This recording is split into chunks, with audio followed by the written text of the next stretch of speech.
All right, my name is John Roach. I'm a physical therapist here at PIH Health Hospital Downey, and I'm the outpatient physical therapy supervisor. Alright. One of your patients is showing no signs of effort to engage in the exercises that you have laid out for them. What do you do? It's a tough question. It happens more often than you might think.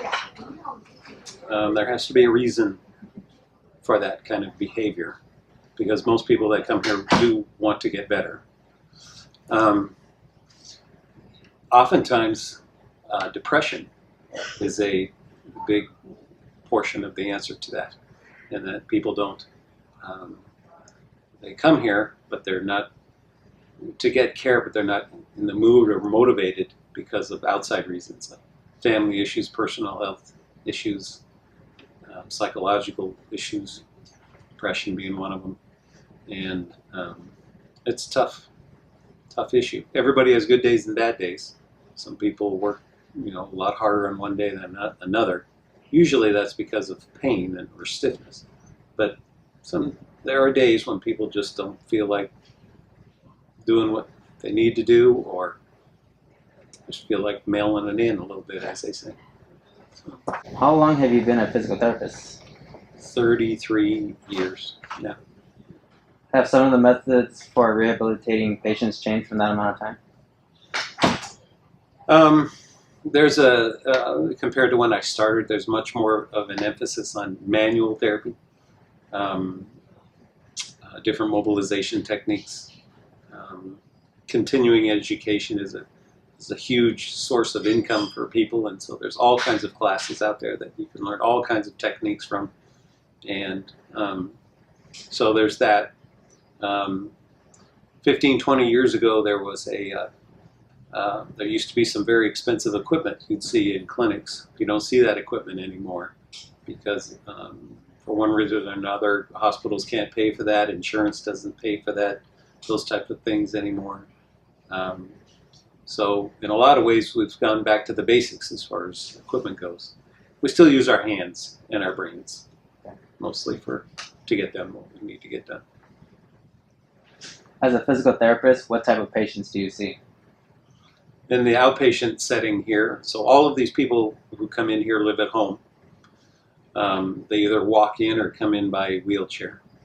So in this particular clinic, we see primarily orthopedically involved patients, people who have problems with their bones and joints or muscles. And then we see a smattering of neurological patients, like stroke patients, people who've had some type of neurological disorder, but primarily orthopedic patients. How do you go about teaching an elderly patient relearn balance skills? Well, when a new patient comes in here, we have to do an evaluation, and we ask a number of questions about their home environment, about problems they have with falling, their medical history, those type of things, and then we do a physical exam where we evaluate their strength, their balance, their function, and then we go from there. We determine if they're a risk for a fall, and that risk may be due to vertigo. It might be due to a weakness on one side or in one limb. It might be due to a inflexibility somewhere in their back or lower body, or some other issue, maybe even a home safety issue, like they have a lot of clutter or things around that don't allow them. They have barriers, physical barriers, that make them a risk for a fall. How do you motivate your patients to participate in the exercises you have provided them? Well, we give everybody home programs, but the studies show that only about 15% of people who are given home programs actually do them. So the big emphasis now, though, is on education and encouraging people to do as much as they can at home for themselves, because they don't get nearly as many visits as they used to for physical therapy. So the majority of it has to be done at home. So you can't give too much. You have to keep it clean and simple and neat. 2 or 3 things for them to do at home, 3 or 4 times a week, and something that they can see progress with to keep themselves motivated. That's what you end up doing. What type of tools do you use for an elderly patient that is relearning balancing skills? For balance, in particular, specifically balance, we'll have people in a kneeling position with their eyes open and eyes closed, try to maintain their balance. A double kneeling position or a single kneeling position, and then we'll have them progressing them from there into a standing position. A single limb balance, double limb balance, wide base, narrow base, lying walking, sideways walking, and then we usually do all of those things with their eyes open or their eyes closed. We get them to reach and displace their center of gravity outside their base and be able to correct that without falling. And a huge part of it is strength. Yeah, there's a lot of strength involved in balance patients. Yeah. How do you help your patient outside of the rehabilitation as opposed to inside the rehabilitation center? Well, in here, in this building, when they're in the rehab building, we're doing specific range of motion strengthening exercises to prepare them to better able to function outside of here. So we'll do strengthening and pain relief and flexibility things here. We'll do some walking in here, some endurance activity with the bikes and walkers and whatnot to try to get them maybe walking more continuously than they might ever outside in the home. And then we want that to carry over to outside. So like an example is if they people frequently walk in here without a cane or with a cane and are very labored in their gait, they have a real limited walking capability. But if they're given a walker with 4 wheels, their speed and safety and ability to tolerate hundreds of feet of walking vastly improves. And then if we are able in those cases to get those people walkers, then they just really take off and walking becomes an exercise for them. They really, really take off with their strength and ability.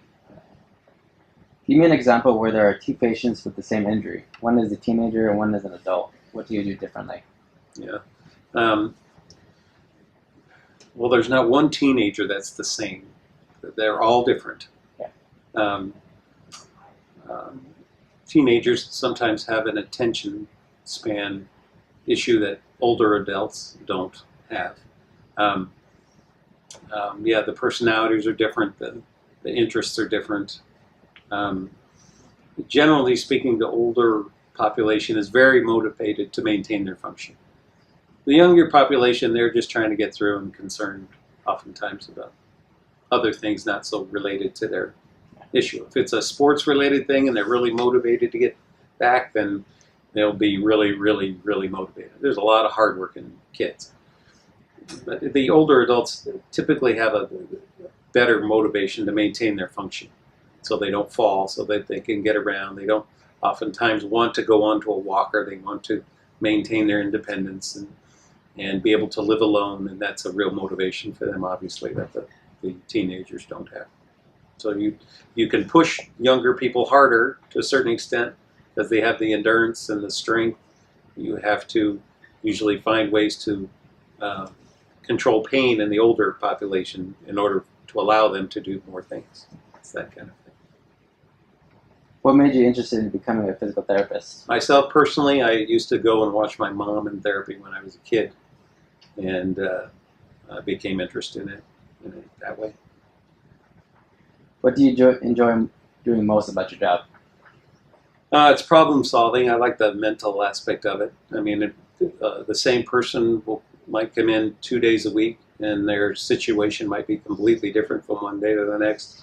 And you have to alter and adjust things that you do with them depending on how they're feeling that day. I like the problem-solving part of it, being able to figure out how you're going to get this knee to straighten out when there's a lot of pain and a lot of swelling in it, or how to get a certain muscle in the shoulder stronger in order so that they can lift their arm over their head.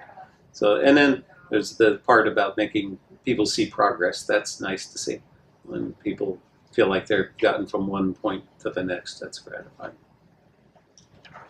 Thank you, John. Okay, thank you.